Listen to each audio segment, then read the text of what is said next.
별은 X선을 안 내거든요. 네. X선이 은하 중심에서 막 나온다. 얘는 퀘이자인가 봐. 퀘이자. 얘네들이 블랙홀의 평생의 일생 중에 한 10% 정도는 퀘이자가 돼가지고 액티브하게 된다. 이렇게 계산하면 이게 딱 맞아 떨어져요. 왜냐하면 우리가 알고 있는 다른 모든 방식으로는 1초에 이 정도 많은 에너지를 낼 수가 계속 없어. 내는 건 없으니까 블랙홀은 퀘이자의 엔진이다. 이렇게 생각하시면 좋을 거예요. 근데 블랙홀이 엔진이다까지는 알겠는데 거기서 어떤 빛이 나온단 말입니까? 3km에 400만 배인 거죠. 그러면은 크네요. 어떻게 되나요? 4, 30에 1200? 1200.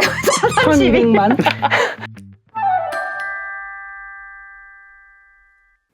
지난해 말 나이가 무려 132억 살인 블랙홀이 발견됐습니다. 지금까지 발견된 블랙홀 중 최고령인데요. 우주의 나이가 138억 년인 걸 감안하면 나름 빅뱅에 근접한 시기부터 존재했던 블랙홀이라고 할 수가 있겠죠. 그렇다면 이 블랙홀이 과연 우주 최초의 블랙홀이었을까요? 또 세상에서 가장 큰 블랙홀은 얼마나 크고 강력할까요? 여전히 풀어가야 할 비밀들이 참 많은데요. 과장창 오늘도 블랙홀의 매력 속으로 풍덩 빠져보도록 하겠습니다. 이독신 레이디 제인의 과장창!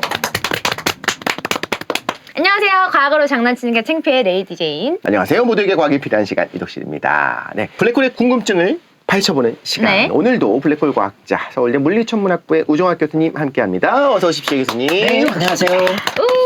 제가 오프닝에서 네. 지난해 말에 132억 살인 블랙홀이 발견됐습니다. 네? 이제는 132억 한 살입니다. 아 그러네. 맞네. 맞네요. 정확하게 하셔야죠. 정확하게. 사실 예. 이게 이제 유효숫자의 문제가 되는 건데 이렇게 네. 하면 잘못된 게 되긴 합니다만 여러분 네네. 다 이해하셨을 거라고 보고요. 네. 그러면은 일단 이 132억 살이라는 말에서 뜨악 하신 분들 굉장히 많을 것 같아요. 이 나이 도대체 어떻게 계산을 한 겁니까? 맞아. 그러게 생각해보니까 나이를 어떻게 이거 계산했지? 어떻게 한 거죠? 결국은 이제 블랙홀을 일단 발견을 하는 거죠. 네. 여러 가지 블랙홀의 특징을 가지고 네. 그리고 그 발견된 그 거리가 얼마냐 그리고 이제 적색 이동을 잽니다. 네. 그러면 적색 이동이 한 10 정도 되거든요. 네. 그게 무슨 얘기냐면은 파장이 한 10배, 11배 좀 길어진 거예요. 네. 그러니까 노란색으로 보여야 되는데 가령 이제 적외선으로 보이고 뭐 이러는 거죠. 네. 그래서 우리가 이제 나이를 말하는 거는 보통 이제 그 적색 이동을 측정을 해가지고 네. 그 적색 이동이면은 거리가 얼마고 그 당시에 우주의 나이가 얼마다라고 계산을 하는 거예요. 저 멀리서 우리한테 올 때쯤이라면 네. 이제야 그렇죠. 도착했을 정도라면 그렇죠. 굉장히 옛날에 분리 나가낼 거다. 맞습니다. 그런데 적색 이동의 양을 계산하려면 천체가 보이고 마땅히 가져야 될 색깔을 알 때 얘기잖아요. 네. 근데 블랙홀은 안 보이잖아요. 블랙홀이 아니라 블랙홀을 품고 있는 은하가 있잖아요. 아, 은하. 맞습니다. 이 은하에서 이제 은하를 구성하는 별들이 많을 테니까 네. 별들이 막 빛을 냅니다. 그러니까 가시광선하고 자외선하고 이런 걸 많이 내죠. 네. 근데 이제 자외선, 가시광선을 많이 내는데 자외선의 그 수소의 그 뭐라 그래야 되나 라이먼 한계라고 우리가 부르는 912 옹스트롱 그 밑으로 가면은 그 짧은 파장의 빛은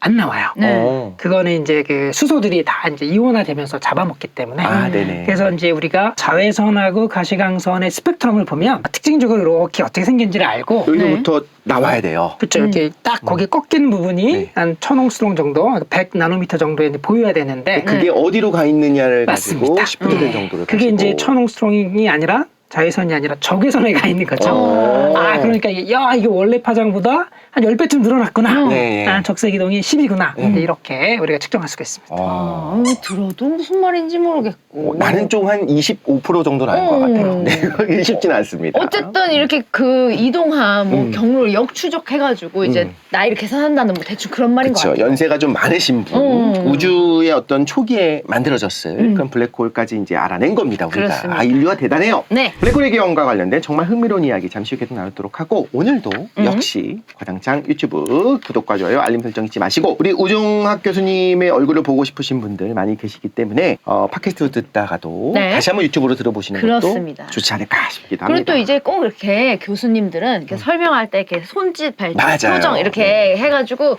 그게 보는 게 훨씬 더 이해가 빨라요. 이상하게. 맞아요. 그리고 말로만 듣는 것보다. 그 오프닝 할 때 안경을 벗으셨다가 이제 시작할 때 안경을 쓰고 또 멀리 있는 거 볼 때 약간 이렇게 아래로 내리는 그 멋있음이 있어. 썼다 벗었다.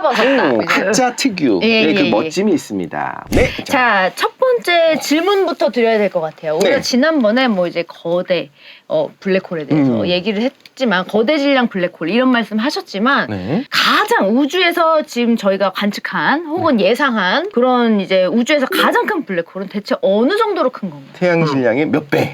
태양 질량의 약 100억 배. 야, 진짜 크다. 100억 배. 예, 10에 10승 정도. 근데 동그라미가 10개 붙는 거죠. 100억 배는 상상이 안 가요. 그냥 그건 진짜 너무 태양도 너무 커서 저는 약간 질려버리거든요. 그 왜 우리 그 있잖아요. 우주 네. 뭐 유튜브에서 스케일 보는. 막 그런 아. 스케일 보는 영상들 보면은 막 지구가 요만하고 막 갑자기 태양 와 태양 진짜 크다 이런데 갑자기 막 무슨 이제 행성도 나올 때 태양 갑자기 엄청 조그매지면서 맞아요. 숨이 막 막히거든요. 근데 100억 100억 배면 나 되는 그 가스구름이 거기 어떻게 다 들어가 있냐. 너무 말도 안 되는 것 같은데 이거 어떻게 발견하고 이거 어떻게 합니까 이거? 그리고 이 정도 크기는 지금 어디 위치가 대략 이제 우리 은하로부터 어느 정도 떨어져요? 바로 저기 있는 거 아니겠죠? 그러니까 은하들마다 하나씩 이런 이제 블랙홀이 있다고 생각하시면 네. 되고요. 흥미로운 결과는 은하의 덩치에 맞게 네. 그 블랙홀들의 질량도 비례해요. 왜죠? 그게 안 밝혀졌는데 네. 제가 연구하는 주제 중에 하나인데 아마 은하가 막 진화하는 과정하고 블랙홀이 막 성장하는 과정이 뭔가 서로 상호관계가 있어가지고 그래서 그 은하 전체 질량의 한 0.1% 정도가 블랙홀 질량입니다. 한 1000배 차이가 나요. 아니 그럼 혹시 그 이 블랙홀이 만약에 더 커지면 이 은하를 잡아먹을 수도 있잖아요. 근데 블랙홀은 워낙 중력을 미치는 공간이 작아가지고 주변의 것들은 잡아먹지만 네. 은하는 워낙 크잖아요. 잡아먹지는 못해요. 그러니까 얘가 블랙홀이든 아니든 바깥에서 보면 상관은 없는 거죠. 그냥 도는 거죠. 그런데 이런 생각 들잖아요. 태양계가 형성되는 과정에서 많은 질량들이 뭉쳐서 태양이 가운데 생긴 것처럼 네. 그냥 영구고 뭐고 너무나 마땅히 은하가 생길 때 가장 가운데 먼지 구름이 많으니까 뭉쳐서 초대 질량 블랙홀 생겼다라고 이게 저같이 아마추어들이 툭 쳐서 생각하면 안 되나요? 왜 이게 문제가 되나요? 괜찮습니다.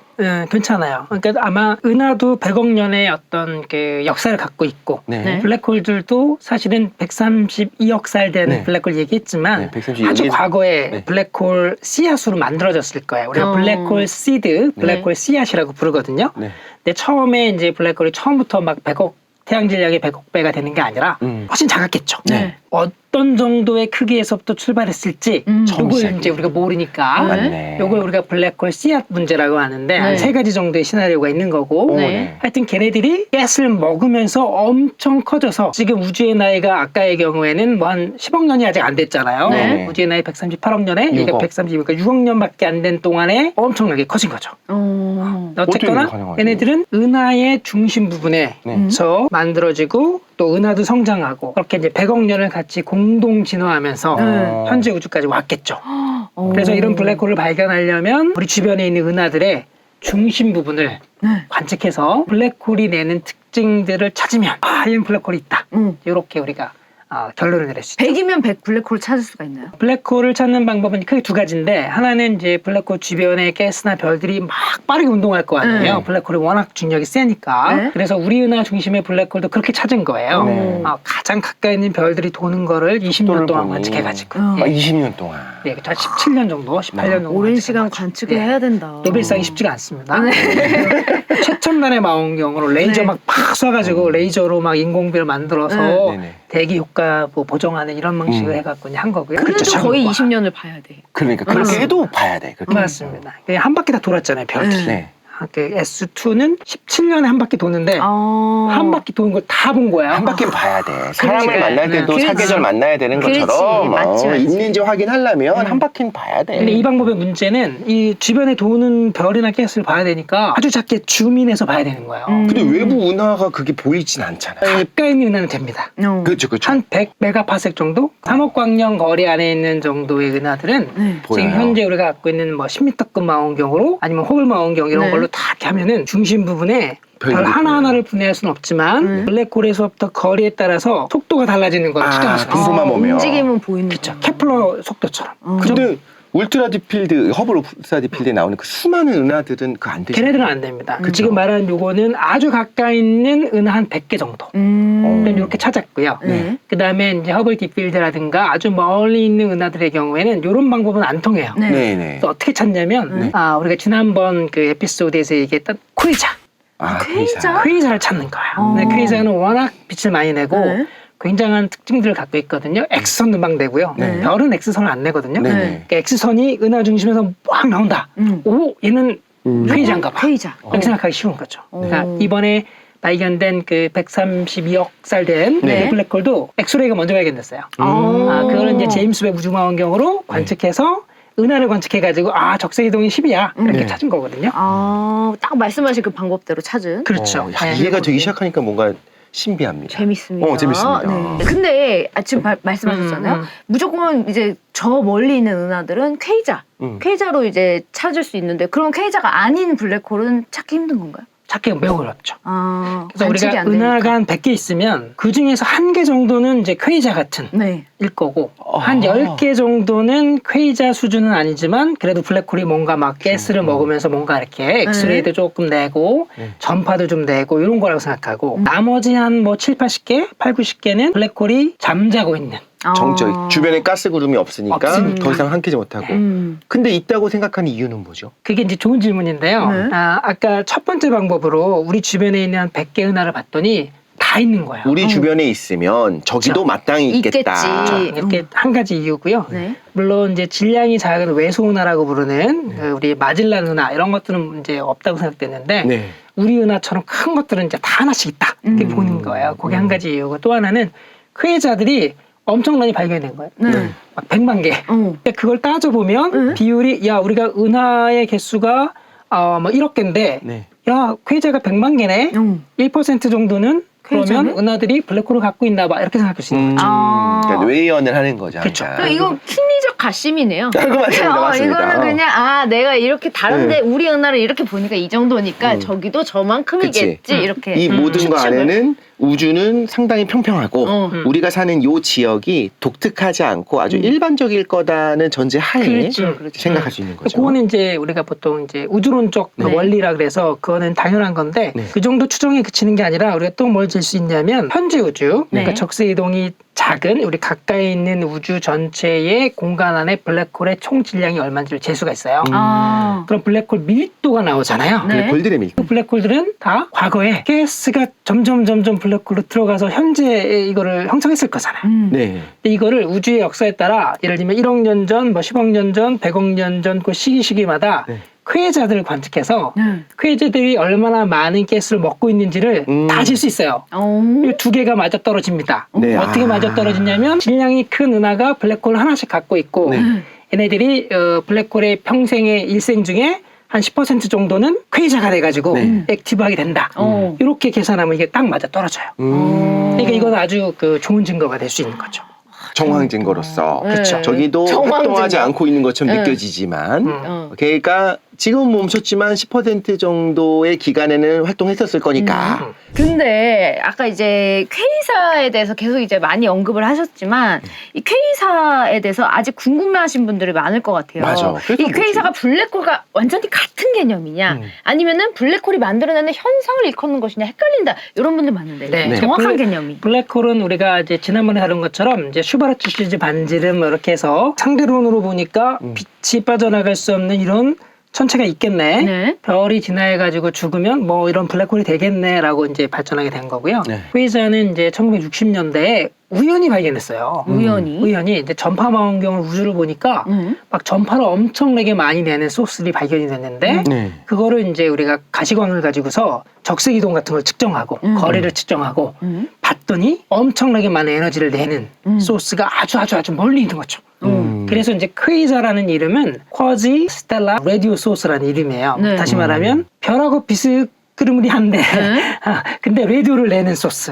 이게 뭔지 몰랐던 거죠. 그래서 쿼지 스텔라 라디오 소스라 해서 퀘이자라는 말이 이제 만들어지게 된 거예요. 네. 근데 알고 봤더니 야, 이 정도 에너지를 내려면 얘는 블랙홀 엔진이다.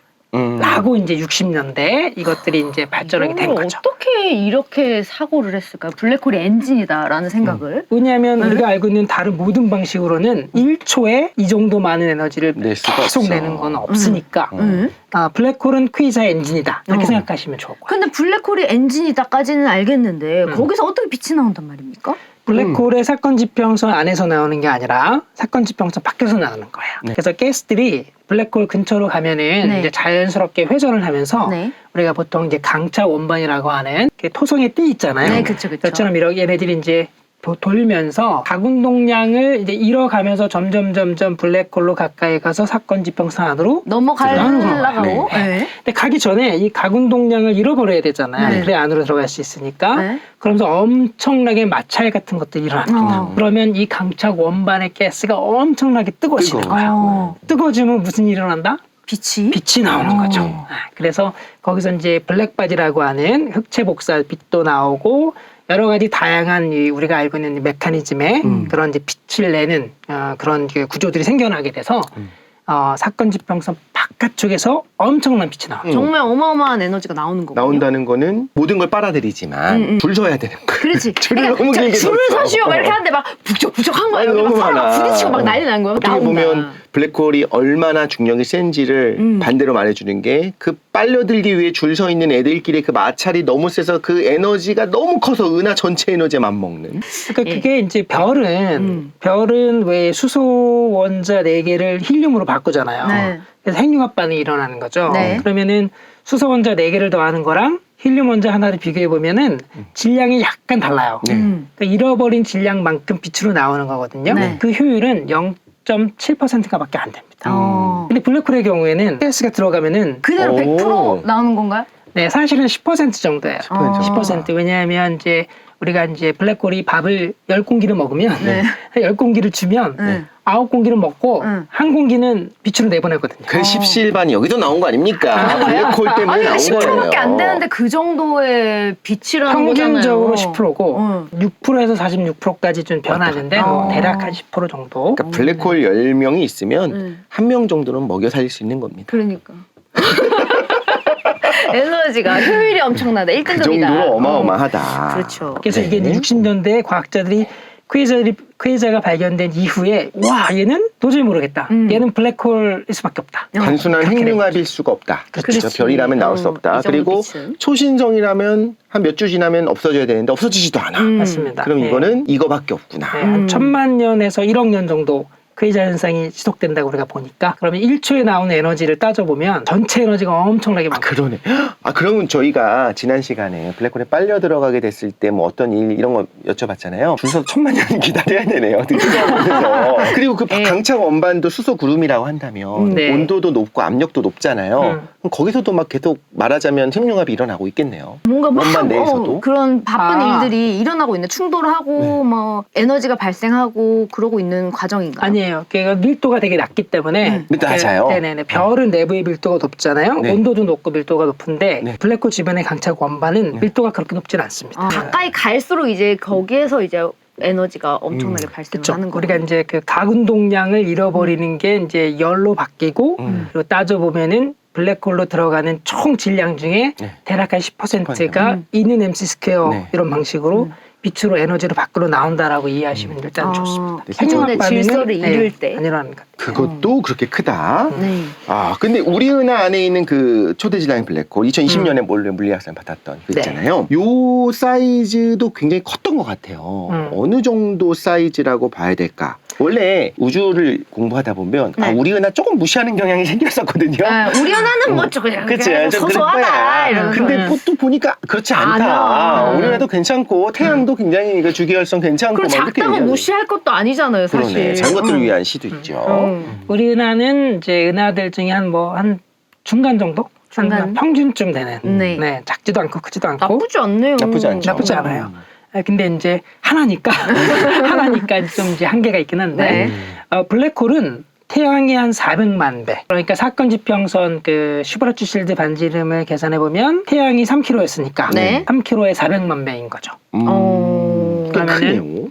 그러니까 어떻게 되나요? 4, 30에 1200. 1200만 킬로미터. 교수님 400 서울대 곱하기 3을 서울대 432로 하시네요. 432 똑같습니다. 네. 저 조카랑 비슷합니다. 만민 공통. 예.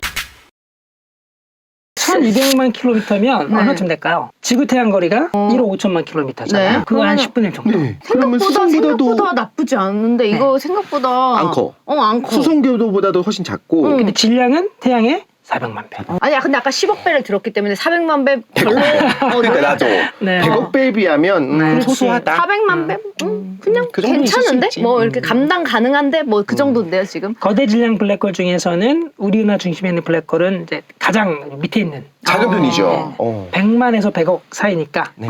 맨 밑에 있는 거죠. 귀여운 수준이다. 귀엽다. 아니면 충분히 안 컸나? 근데 저는 궁금한 게 이 은하들이요 진화하는 과정에서 이 블랙홀 거대 질량 블랙홀들이 상당히 중요한 역할을 한다라고 들었어요. 아까 공진화 뭐 말씀하셨어요. 네네네. 네. 요거 좀 자세히 설명해 주실 수 있나요? 그러니까 블랙홀이 내는 에너지가 엄청나잖아요. 네. 그 에너지가 다 어디로 가겠어요? 은하의 주변. 그렇죠. 블랙홀을 품고 있는 은하에 영향을 미치는 거예요. 우리 은하의 곳곳에. 그렇죠. 그러니까 은하의 진화에서 중요한 거는 이제 별들이 어떻게 만들어지고 네. 얼마나 빨리 만들어지고 별이 어떻게 진화하느냐 이게 중요한데 네. 블랙홀에서 에너지가 막 엄청 나와. 뜨거워져. 네, 그렇죠. 인터스텔라 공간을 막 가스를 대표. 별이 안 만들어집니다. 별이 만들어지려면 냉각이 돼야 되거든요. 축해야 되니까요. 냉각되고 수축되고 그러면 밀도가 올라가고 중심 부분에서 핵융합 반응이 되는 건데 네. 가스를 그냥 계속 막 계속 열을 이제 공급해주고 블랙홀이 또 이제 그 운동 에너지가 있잖아요. 네. 제트도 나오고. 네네, 밀어내죠. 그러면 은하 내에 있는 그 성간 물질 인터스텔라 가스를 은하 밖으로 밀어내버려요. 그러니까요. 그래서 이 블랙홀이 은하의 진화 과정에서 별 생성에 어떻게 영향을 줬냐? 이게 이제 되게 중요한 문제가 되는 거죠. 지금 말씀하신 건 거의 밀어내면서 못하게 막는 존재가. 그렇죠. 예. 반대로 증가시킬 수도 있어요. 어떻게? 그러니까 은하에 이제 가령 나선파일 같은데 보면은 더스트들이 먼지들이 뭉쳐 있는 구조들이 있는데 네. 블랙홀에서 우리가 이제 가스가 분출되면서 막 밀려 나오는데 네. 여기에 막히면 그럼 이 가스가 오히려 수축되고 그 근처에. 그 근처에서 고여요? 별 생성이 오히려 일어날 수도 있겠죠. 그래서 양쪽 효과가 다 있어요. 거기 중요하죠. 밀도가 높아지니까. 그렇죠. 예, 그 모래에서 막 놀다가 화장실에서 이렇게 하면은 모래가 희한하게 여기 쌓여 있는 부분들이 있어요. 모래가 싹 다 들어가는 게 아니라 어떤 선으로 생겨. 구조를 만들어. 네, 맞아, 구조가 맞아. 생겨요. 근데 거기 정도 되면 이제 더 이상 힘을 못 이기고 모래알을 놓는 거야. 그러니까 그런 식으로 쭉 멀어지다 보면 그 특정 위치의 밀도를 증가시키면 거기서는 별이 생겨날 확률을 높여주는 거죠. 그리고 어떤 부분에서는 별이 생길 수가 없는 환경을 그렇지, 만들기도 가까운 하고. 부분은 안 되고. 그러니까 별이 생기고 뭐 안 생기고 이런 것들에 대한 어떤 탄생과 그 모든 것들에 이 블랙홀이 좀 지대한 영향을 그렇죠. 미친다. 작용을 할 수 있다. 반대로 블랙홀은 질량이 커지려면 가스가 있어야 되잖아요. 네. 근데 가스를 누가 주냐? 은하가 주는 거죠. 맞아. 은하가 물론 이제 블랙홀이 태어날 때부터 주변에 있는 가스가 있으면 그걸 이제 먹겠지만 그걸 다 소진하고 나면 네. 블랙홀은 성장할 수가 없잖아요. 네. 근데 은하에 보면은 은하에 나선팔도 있고 뭐 파 이런 것도 있고 막대도 있고 네. 이런 그 역학적 구조의 불안정성 때문에 이 가스들이 은하 중심으로 밀려 들어갈 수가 있어요. 근데 이게 회전하지 않고 들어와요, 안으로? 회전하면서. 회전하면서. 처음에. 회전하면서. 네. 그러면 그 가스들이 블랙홀에 먹이를 공급해주는 셈이 되는 거죠. 네. 그러니까 블랙홀하고 은하가 서로 상호작용을 막 하는 거예요. 이게 아주 밀접하게 연관되어 있으면은 그러면은 어떤 효율 같은 게 있을 수 있잖아요. 그렇죠. 그래서 우리가 현재 우주에서 한 그 100개 이상 가까이 있는 그 은하들의 중심에 있는 블랙홀과 네. 걔네들을 품고 있는 은하를 비교해 보니까 네. 질량 비율이 1000분의 1쯤 되는 거예요. 그러니까 항상 이게 그렇게. 아까 말씀하셨지만 이게 그 이유이지 않을까라는 맞습니다. 네. 연구를 지금 하고 계신 거죠. 맞습니다. 어떻게 연구하세요? 시뮬레이션 하나요? 아니면 뭐 이렇게 손으로 쓰가면서 뭐 4, 3, 12 너무하네요. 네. 큰 연구하시는 분인데요. 네, 우리 이제 대화할 때는 이제 그런 4, 30 이렇게 하는 거고 코딩해서 계산해서 예. 이제 하고 제가 많이 하는 거는 이제 퀘이저들을 관측해가지고 뭐 허블 망원경이나 뭐 무슨 마젤란 망원경이나 이런 거 갖고 퀘이저들이 분출하는 가스 이거의 이제 운동 에너지 힘 가스가 얼마나 나오는지 이런 것들을 막 측정하는 거예요. 그리고 은하 내에서 별을 생성하는 비율이 있잖아요. 네. 1년에 뭐 별 하나, 두 개, 세 개 이런 거. 네. 이런 걸 재죠. 그래서 이제 이 은하가 별 생성이 지금 멈춰지고 있는데 이거를 블랙홀이 에너지를 내 가지고 그렇게 한 거냐? 견인하고 있어. 아닌 거냐? 아닌 거냐. 이런 것들을 아주 자세하게 연구하기도 하고 수만 개 은하들을 통계적으로 연구하기도 하고 토이 모델처럼 이제 만들어 가지고 3차원 이제 뭐 이런 가스분출 모델을 만들어서 비교하기도 하고. 연관관계를 이제 분석을 하시는 거네요. 멋진 것 같아요. 그러니까 이걸 알고 상관관계도 한 다음에 왜 그런지에 대한 가설까지 세우고 모델도 세우고 이러면서 하고 계신 거예요. 그렇죠. 천문학은 실험이 불가능해요. 왜냐하면 우리가 한 1000만 년 지켜봐야 되잖아요. 그렇죠. 그죠. 그 전에 내가 죽어요. 그러니까 방법이 없는 거야. 네. 그럼 어떻게 하면 되냐면은 한 수만 개를 보면 되는 거지. 그쵸. 1단계에 있는 놈, 2단계에 있는 놈, 3단계에 있는 놈. 통계를 내자. 맞아. 맞습니다. 그래서 데이터가 중요하고. 그렇군요. 네.